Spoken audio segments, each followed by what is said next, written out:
Bienvenue sur notre chaîne dédiée aux défis relationnels auxquels les couples peuvent être confrontés lorsque leur partenaire traverse une crise de milieu de vie.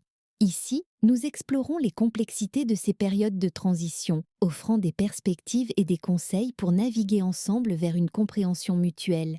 Si vous trouvez nos contenus pertinents, n'hésitez pas à vous abonner et à activer les notifications pour rester informé de nos prochaines vidéos. De nombreuses femmes, à un moment de leur vie, traversent une période de transition profonde. Cette phase, qui survient généralement autour de la cinquantaine, bouleverse l'équilibre émotionnel, physique et psychologique. Les changements hormonaux de la ménopause amplifient des remises en question déjà présentes, tandis que le départ des enfants, l'évolution du couple et la perception du vieillissement ajoutent une charge émotionnelle difficile à porter. Cette étape s'accompagne souvent d'un sentiment de perte de repères, où les certitudes d'hier s'effacent, laissant place à des doutes sur l'avenir et une quête de sens parfois déroutante. Plus qu'une transition, c'est une confrontation avec soi-même, ses choix et ses attentes, qui peut déstabiliser les relations familiales et conjugales. Les causes de cette crise sont multiples et souvent entrelacées. Les changements hormonaux liés à la ménopause affectent profondément le corps, l'humeur et les émotions, provoquant parfois des insomnies, de l'irritabilité ou un sentiment de fatigue permanent. Chez certaines femmes, une perte de libido liée à ces changements crée un désintérêt pour l'intimité conjugale, accentuant la distance dans le couple.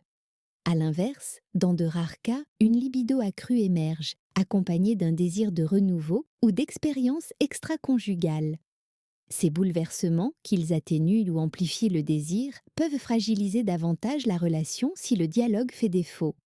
Dans cette période, les bouleversements familiaux s'enchaînent, les enfants quittent le foyer et la femme peut se retrouver face à un vide émotionnel difficile à combler. Je ne sais plus qui je suis. J'ai passé ma vie à m'occuper de mes enfants.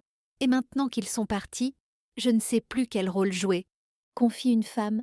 À cela s'ajoute la vieillesse ou la perte d'un parent, des événements qui confrontent brutalement à la réalité du temps qui passe. Quand j'ai vu mon père perdre son autonomie, j'ai compris que je ne serais pas éternelle, explique une autre femme. Ces bouleversements, souvent accompagnés de nouvelles responsabilités, comme s'occuper de parents devenus dépendants, renforcent ce sentiment d'être prise dans une transition sans repère clair. Cette crise dépasse rarement le cadre personnel. Souvent, le conjoint devient un bouc émissaire. Je ne sais pas pourquoi, mais tout ce qui ne va pas semble être de ma faute. Partage un mari, visiblement déconcerté. Certaines femmes, dans leur quête d'indépendance, projettent leur frustration sur leur partenaire.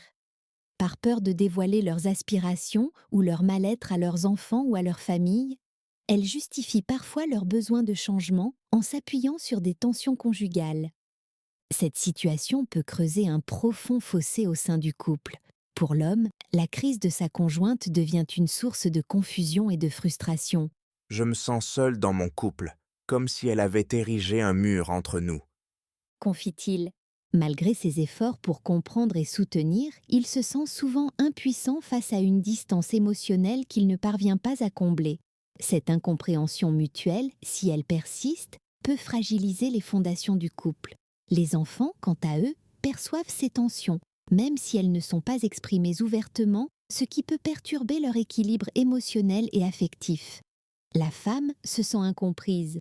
Trouver des solutions pour surmonter cette crise est souvent compliqué par un obstacle majeur. La femme elle-même peut refuser d'admettre son besoin d'aide. Elle ne reconnaît pas l'origine profonde de son mal-être, le considérant comme une quête de renouveau plutôt qu'un déséquilibre à résoudre. Pour certaines femmes, l'idée de consulter un thérapeute ou de chercher du soutien extérieur peut susciter une véritable appréhension.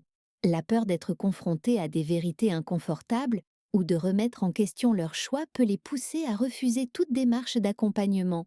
Ce refus de s'ouvrir complique souvent la dynamique familiale, plaçant le conjoint dans une position délicate. Cette situation, où les efforts pour établir un dialogue sont perçus comme une intrusion, renforce le sentiment d'impuissance et accentue la distance au sein du couple. Dans ces cas, il est essentiel pour les proches de faire preuve de patience et de bienveillance. Plutôt que de forcer une aide ou un dialogue, il est parfois plus efficace de créer un espace sécurisé où la femme peut s'exprimer à son rythme. En parallèle, le conjoint doit apprendre à préserver son propre équilibre, parfois en cherchant du soutien pour lui-même, afin de mieux comprendre et gérer cette transition délicate.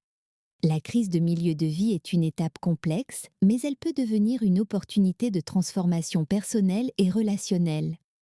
En travaillant sur son intelligence émotionnelle, chaque femme peut apprendre à mieux comprendre et gérer ses émotions, à identifier ses besoins profonds et à transformer cette période en une renaissance.